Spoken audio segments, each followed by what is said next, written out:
Alright, Truth Seekers, today I plan to just look at some of the current events and just share with you how the information is impacting me. There's certain themes that have popped out to me is, for example, the implications of this country and the impact this country is having on the rest of the Western world, the Israel country. I'll use Israel because this video will be uploaded to YouTube, which is particularly strict on the subject matter. Israel will be discussed in the context of Ashley St. Clair and the Elon Musk issue. Then you have this judge, Chuck Khan. On first glance, I would say I see something in this person's face that is maybe a little unsettling. And then we have the associated story, how despite that we expected that this judge would try to halt the Trump administration's access to federal data, actually, she declines to issue the order. A surprise. And you have this person, which is the National Counselor of Switzerland, who says that the X platform is a threat to democracy. You see this person's face and the way the eyebrows are set. And so I take the expressions and visages of people as a part of the question, contemplation about the spiritual force or forces that influence human behavior in this reality. I looked into some previously uploaded videos such as Prince Andrew's Smile reveals Spirit World, as well as Life is a Mandela Effect Simulation, Spirit World Shows in the Face, Volume 4. So as a second big topic for this video, I'll share with you some speculation concerning if there is indeed a spiritual war and if there are certain outward signs that can clue us into these things. And in the context of the Trump administration and all of the change occurring with it, there's a lot of comparison to Adolf. And so I bring up this topic as the concern of information warfare and how the media is using these comparisons to try to scare people. The extent of the information warfare is more now than I think I'd ever seen. It's very loud and very strident on the X platform, and as typified by this example of protests at the US Capitol concerning the administration's work in trying to clean up corruption in these different agencies, including USAID. It appears to be effective information warfare. So I'll talk about that and where I stand in my conceptualization of the whole situation. All right, so first on the Israel topic. So for 17 alerts, there's post 916, which says, "We are saving Israel for last." Very specific reason, not mentioned a single time. I came across a comment that stuck with me, a comment by Cat Without a Hat. It's a reply. The reply is, "That implies Elon is not Mos." Odd. This is in reply to Handyman Brandon stating, "I feel like they literally wound her up like a time bomb and threw her at Elon because he wouldn't ban Kanye." And as you know, Kanye West, a famous rapper, had been on X lately, making various anti-Semitic remarks. So this comment is in reply to Stu Peters, who posted, "She openly admits it." In a post December 1st, 2023, Lily Rose asked, "Who pays you?" And then she says, "Mostly Mossad." If you're not aware, there's been a controversy over the weekend concerning Ashley St. Clair petitioning Elon Musk to be the father, since at some point about 17 months ago, they chose to conceive a child. So Ashley is now 5 months postpartum, and then on Valentine's Day, February 14th, makes public that Elon has a child through her. There were spaces held on X just concerning this topic Saturday, 3 or 4 spaces running at the same time, discussing the political implications given how important Elon Musk is in a Trump administration. This scandal just emerging at the worst possible time. Other posters came to the fore to try to show evidence that Ashley St. Clair is not the staunch conservative she may have made herself out to be. Here's such an example. MAGA hats like getting hard-ons because Benny Johnson came on stage. They don't do anything for change. They do nothing legislation-wise. They just sit there and provoke people on campuses. Beef with your meaning not to go. I refuse to fucking go to the events, dude. Suck. Now again, this wouldn't really be an issue if she didn't join Turning Point only a few weeks after making these disparaging comments and tweet repeatedly about how wonderful they were. So this is some of the evidence that she may be placed. And then shockingly, just 2 days after her public outing of Elon's fatherhood, WikiLeaks of all organizations drops this. Musk, Odalisque, Ashley St. Clair is managed by PR strategist Brian Glicklich, who previously received $598,000 from Israeli security company Mer Security and Communication Systems, at the time reportedly to help Congo avoid human rights sanctions. St. Clair says she is, and I'll just pronounce it as Uish. And so going back to this post, is L for last, I'm just considering if there are reasons beyond conventional understanding that explains why this nation is being tied to one of the key actors on this stage of life, Elon Musk. And this is as Elon gets to the key monetary issue, the finances of the United States and what actually exists at Fort Knox, even suggesting to go ahead and do a video, a live stream to see if there are truly gold bars at Fort Knox. And so this story that's meant to embarrass Elon is hitting the scenes right as the topic of Adolf is going super viral. And then I just want to comment on a lot of strange posts that just appeared over the weekend as well. So here we have Elon directly talking about Adolf. One of the first things he did upon gaining power was apply aggressive censorship. But this is not the strange post, but it's just in the context of the strange post, which I'll show you. So 2 days ago, Donald Trump, the current president of the United States, he posts, "He who saves his country does not violate any law." Not the law, does not violate any law. He could be lawless. So I look at this comment by Trump and it's like a one-liner. And I'm thinking it's purposely posted to provoke people. It has perhaps the most views I've seen on any Twitter post. 231 million impressions so far. It totally firestormed the internet. Oh, how could the president say that just because he wants to, quote, save his country, what he does cannot be in violation of the law. He's declaring dictatorial power, just like Adolf. It's just to give you some examples of the comments. This, without exaggeration, one of the worst statements ever made by a sitting U.S. president. I mean, the clutching of pearls, it triggered my thinking about the spiritual nature of the situation that we're in here. Just the supernatural ignorance, the supernatural blinders that are on people's eyes. Another example, President Trump is directly quoting Napoleon on the TL in "You're blackpilling." And we have famous Trump hater, Bill Kristol, neocon. This reads better in the original German, again making the Adolf comparison. The owner of X, Twitter, he posts 14 US flags. I didn't bother counting the US flags. I didn't have to because the political left's going absolutely insane on this topic. 14 words. 14 words in reference to the most popular white supremacist slogan in the world. We must secure the existence of our people and a future for white children. This slogan was coined by David Lane, a member of the white supremacist group known as The Order, who died in prison in 2007. We're going to pretend he didn't post 14 flags at exactly 1414 and not consider it stands for 14 words that he doesn't want to say out loud. Feel free to Google 14 words. Go ahead and just file this one away with his heart going out to everyone. And so it appears Elon really did post it at 2:14 p.m. Eastern time, which is 1414. I mean, the situation with the Adolf comparisons were going absolutely insane over the last few weeks and building up further.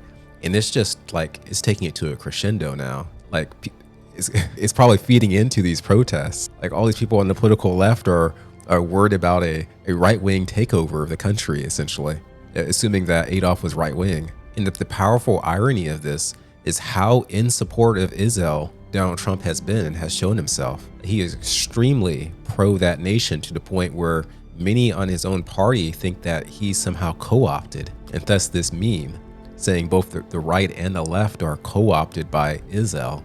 And so this is just drawing me into this thinking that we're in this period. Like, this is the big thing. And it appears to come down to the concept of free speech. What we call the left is so against free speech. So here's this tweet. This will be shared everywhere, and it should be, because it's historically illiterate, antagonistic to a fundamental value, and done so condescendingly from a highly paid news desk. He was standing in a country where free speech was weaponized to conduct a genocide, and he met with the head of a political party that has far-right views and some historic ties to extreme groups. The context of that was changing the tone of it. And you know that the censorship was specifically about the right. No, I have to disagree with you.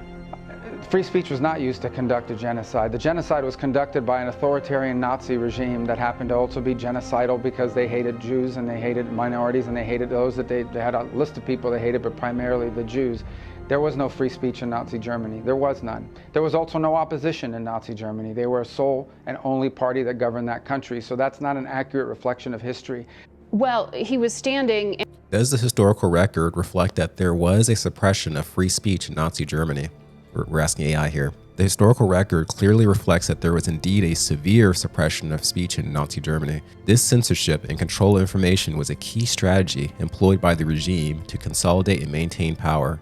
The government, led by Adolf and Minister Goebbels, implemented a comprehensive system of censorship and media control. They passed the Editor's Law, which fundamentally changed journalism in the country. The law required journalists to register in a professional roster and prove their ARYAN descent. The Reich Ministry of Public Enlightenment and Propaganda, established in 1933, strictly enforced censorship across all forms of mass communication, including newspaper, music, literature, radio, and film. Newspapers were tightly controlled, with daily directive dictating what could be reported and how. Journalists who failed to comply faced dismissal or even imprisonment in concentration horrible places. Books that did not align with the ideology of the party were banned and publicly burned, starting in May of 1933. The regime aggressively suppressed any form of dissent or opposing viewpoints. Emergency regulations, February 1933, suspended constitutional freedoms, including freedom of speech, allowing for widespread censorship. Political opponents had their offices raided, printing presses destroyed, and newspapers shut down. Media professionals involved in resistance, such as Karl von Ossietzky and Melina Jasinska, were arrested, deported to camps of horrible suffering, and in many places done away with. The regime's information control. The regime produced and disseminated literature devoted to spreading their ideology and cult of personality around Adolf. Propaganda films like that and The Eternal Ooh were used to dehumanize and incite hatred against the Oohs and other targeted groups. Radio and public loudspeakers were used to broadcast speeches and ideas, with the government making radios more affordable to increase their reach. By 1934, it was illegal to criticize the Nazi government. Even telling a joke was considered treasonous. The regime used existing censorship laws to crush any political speech opposing them once they came to power. Religious freedom was also curtailed, with the Catholic Youth League broken up, priests arrested, and religious teaching banned. In conclusion, the historical record unequivocally shows that the regime implemented a comprehensive and ruthless suppression of free speech in Germany, using censorship, propaganda, and violent repression to control information and eliminate dissent. And so, as Western Lensman points out, in a single Sunday, CBS News managed to blame weaponized free speech for the Holocaust, a lie, glorify German authorities conducting pre-dawn raids on citizens over social media posts, run an interview with former USAID head Samantha Powers, left-wing speechwriter, to propagandize against USAID corruption. CBS News may have overtaken MSNBC and CNN as the premier anti-American DNC outlet in all the land. Remember, CBS is the network that, through 60 Minutes, covered up Kamala Harris's flaws just for the sake of helping her win the election. Elon replies to Lensman, stating their propaganda can be entertaining at times. Elon also called out the Associated Press, Associated Propaganda. This is all in response to this person spreading the news that Federal Avionics Administration staff were fired over the weekend, including personnel that worked radar, landing, and navigation and maintenance. And that one employee said they were harassed on Facebook by the Doge government department on Facebook just prior to being fired. And so this claim was then debunked by the White House press secretary, Caroline Leavitt. She stated Doge doesn't even have a Facebook page, and no air traffic controllers or any professionals who perform safety critical functions were terminated. Elon highlighted a post from Insurrection Barbie where she claims USAID was used to change the judiciary in Brazil, Romania, Ukraine, and Israel, and now they're working to do the same in the United States. NGOs, Internews Global Media Cartel, the ABA, street protests, it is all intrinsically linked. So I'll use this to transition to the next topic. So we have a post of a copied tweet from Ed Krasenstein. The sheer stupidity of those pushing to shut down the IRS is mind-blowing. Without the IRS, who audits Americans? No one. And so, dear viewer, just look at this post. What do you think about it? Do you think this is even real? So we have someone who's like a bigger influencer or mouthpiece on a political left, saying that it is so unbelievably dumb to try to push shutting down the IRS. I mean, because think about it, without that organization, like who's going to audit the Americans? Like who's going to make sure everyone pays their fair share? What do you think about that? By the way, I did confirm that this is a real post. And I bring this up just to drive home, not really the discussion about the nature of the IRS and if it should be shut down or not. That's not the point of this. It's the thinking patterns of this massive opposition to Donald Trump's agenda. I mean, you got to think about all that's occurred over these last 4 years with the attempt of imprisonment and the attempt on Trump's life, the lawfare. These people seem to line up to advocate for things that are against their own interest ultimately. Or just think about the irony of the Adolf situation. The very people who are trying to protect free speech and are doing everything they can to root out corruption from the government are being painted as the bad guys by the left, when it's really the left's way of thinking of a strict, strident, this ideology's way or the highway. You know, I've often contemplated, why is it that there are so many of these types of people that want to control what others do?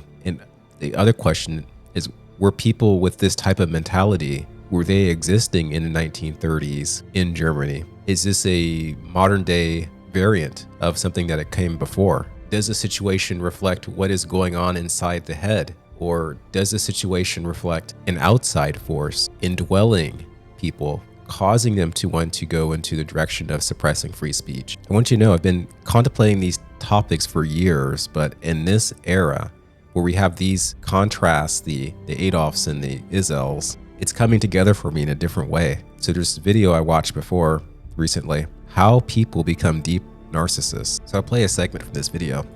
The idea expressed is that it is normal in your development years to start to separate yourself from your parents and to begin to develop your own self-esteem. But there is something that happens in this process that might be contributing to what we're seeing. You're developing the shreds of self-esteem, right? And people who never developed that because they were abused or they were abandoned or even if they were suffocated, never developed that self-esteem. And so what happens in life is if you don't develop that and you get older and people attack you and yell at you or criticize you, you can't retreat inward to that self-esteem, that love you have. The only thing you know is to get angry, they call it narcissistic rage, and to yell at people and say, God, get away from me, you're evil, etc., etc., etc., right? And then the other problems evolve where the only way I don't have that inner self-esteem, the only way I can get people to love me is by being incredibly dramatic and overly dramatic, etc., etc., etc., and always making myself the center of attention. That's what creates a deep narcissist. That's their only way of getting the love that they need. So children, we all need that degree of self-esteem, that anchor in our life. So narcissism, self-love, is not a bad thing. But what happens is as you get older, if you go too deep into it, it becomes a problem. And so what I say is you need to take that self-love and that has a good function and turn it outward as much as you can and turn it into empathy and love and consideration for other people. That's your task as you get older. And so taking the logic of this explanation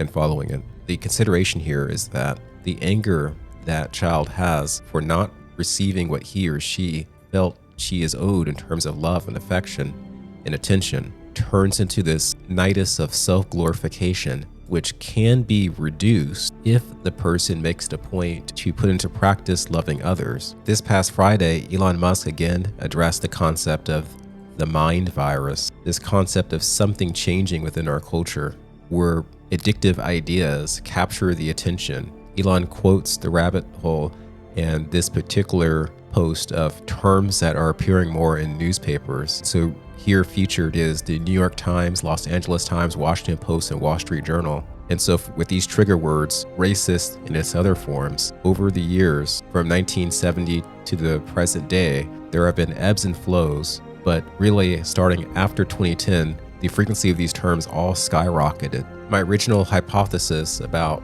the age at which we're living currently, maybe you may call it the fourth turning. My hypothesis was that due to the rise of the internet from especially mid-2000s and on, the availability of free information, the ability to cross-reference and fact-check, it became democratized, and that made it more difficult for the principal evil force that controls this world to keep everyone on the same level. And so within the Western world, this resulted in very obvious radicalization of the media. But now in further contemplation, also taking into context the concept of self-adulation of the narcissist, I'm wondering if the internet age actually worsened this issue by creating a situation where the narcissist interacts with the screen and thus has fewer opportunities to turn the self-love into empathy and consideration for others. If this is the case, then this would be considered a vicious cycle, whereas the rise of the internet age itself is a virtuous cycle of democratization, of cross-referencing and fact-checking. And so really it's a battle of these two information cycles. You have the cycle of the worsening propagation of self-destructive narcissistic behavior and further inflammation of that behavior due to a desire for counter-propaganda given the democratization of information. And so I'm interested in the visage to determine if possibly there are clues, just things we can see in the physical world to let us know what is going inside the minds of these people. You may have heard the Yerkes analogy of Animorphs, an alien species that enters in through the ear canal and then takes control of the brain. I don't think that all of the people with their upside down flags at a protest in front of Washington, D.C. because of the concerns of the stoppage of USAID programs, I don't think that they're all narcissists or evil, but what if they really are? We know there's evidence politically speaking that women on the left side of the political spectrum tend to have more mental health concerns compared to those right-wing individuals. We could really be in a situation where, due to our crap food, are drifting away from a faith in God, the crap information in schools, the crap information in media, bad parenting. What if all these factors are creating a mental health epidemic that's a bit invisible because so many consider themselves normal? Again, this isn't to say this is everyone here's problem, but that could be a more important factor in addition to the mind virus. I don't know if just those two aspects account for everything. The mind virus being malinformation and then reinforcement by other individuals who believe in the same malinformation. Anyhow, those are thoughts I wanted to share with you today. And having even touched on some of the major revelations, such as the Social Security database apparently seeming to have individuals between 160 and 169 years old, 121,000 of them entered, and then smaller numbers at higher ages, like 6,000 individuals aged 170 to 179, 695 individuals aged 180 to 189. Clearly, the Social Security system has been used for wealth transfer in some way that's not been intended, because I don't believe, even if there is a hidden elite, that there are a million individuals living over the age of 150. Likely, several million of these entries are entries used for another purpose that has not been disclosed, but that should be investigated. By propagating the Trump is Adolf narrative, the real stories are being suppressed. As this possible insider for Austin had indicated, there is much evidence that we are in a shadow WW3. Though again, I'm not really sure what's entailed with slaying the dragon. Ironically, another individual had mentioned dragon to me in the color purple. No, not this one. Peace.